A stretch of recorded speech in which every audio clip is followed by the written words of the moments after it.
নমস্কার বন্ধুরা, দিদির রান্নাঘর উইথ ব্লগ চ্যানেলে আপনাদের প্রত্যেককে স্বাগত। দেখুন, আজকে নিয়ে চলে এসেছি মাছের তেলের চচ্চড়ি। তো চলুন আজকে আমি এই রান্নাটা কিভাবে করেছি দেখে নিন। তো দেখুন বন্ধুরা, আমি গ্যাসের ফ্লেম অন করে কড়াই বসিয়ে দিয়েছি আর কড়াই গরম হয়ে গেছে। এবার আমি দিয়ে দিচ্ছি তেল। যেহেতু মাছের তেলের চচ্চড়ি, তেল তো খুব বেশি দরকার নেই।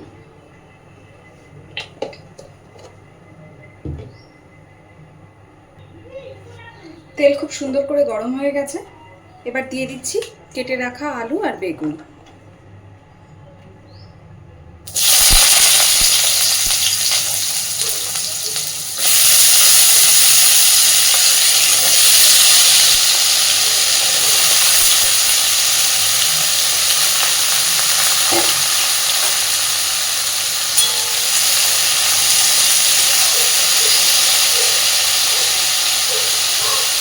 একই সাথে আলু বেগুনটার মধ্যে একটু লবণ আর হলুদও দিয়ে দেব। হলুদ,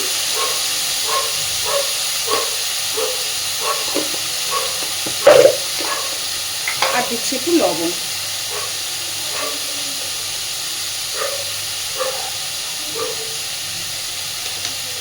একটু অল্পই দিয়েছি, কারণ মাছের তেলটার সাথে আমি একটু লবণ আর হলুদ আগে থেকে মাখিয়ে রেখেছি।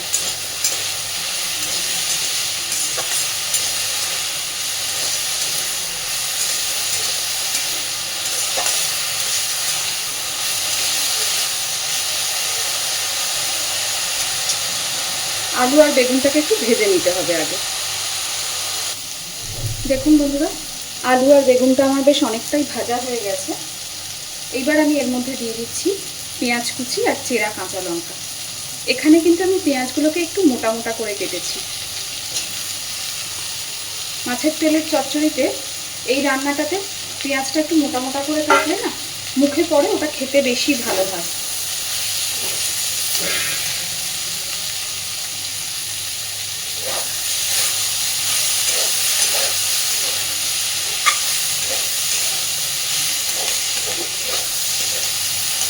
পেঁয়াজটা দেওয়ার পরেও আরও মিনিট 2-3 ভালোভাবে এটা একটু ভেজে নেব।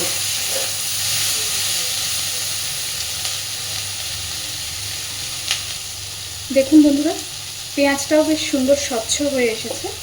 এইবার আমি লবণ আর হলুদ মাখানো মাছের তেলটা দিয়ে দেব। এখানে মাছের তেলের সাথে সামান্য একটু মাছের ডিমও ছিল, তো আমি সেটুকুও দিয়ে দিয়েছি। আপনারা কিন্তু এটা শুধু মাছের তেলেও করতে পারেন।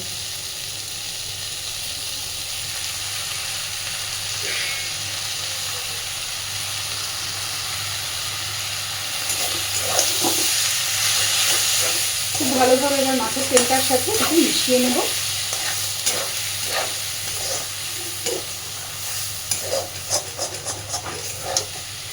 এই সময় আমি গ্যাসের ফ্লেমটাকে একদম কমিয়ে দিয়েছি।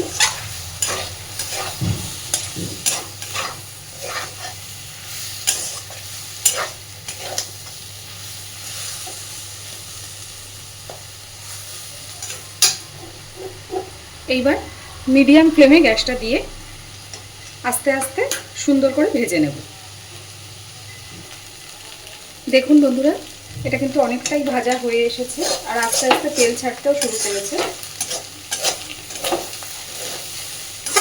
বেশ কিছুক্ষণ সময় নিয়ে মিডিয়াম ফ্লেমে খুব ভালোভাবে এটাকে আগে ভেজে নেব।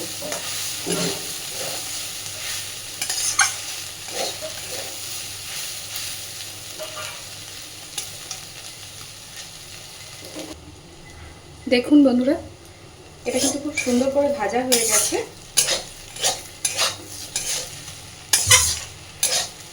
আর যেহেতু মাছের ডিমটুকু দেওয়া আছে এর মধ্যে, তাই জন্য খুব একটা যে তেলটা গলে তেল তেল ব্যাপারটা হয়েছে সেটাও হয়নি, একটু শুকনো শুকনো হয়েছে।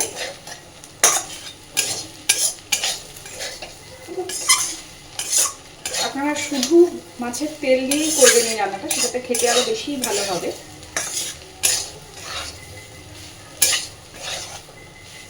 তো এবার আমি গ্যাসের ফ্লেমটা অফ করে দিচ্ছি।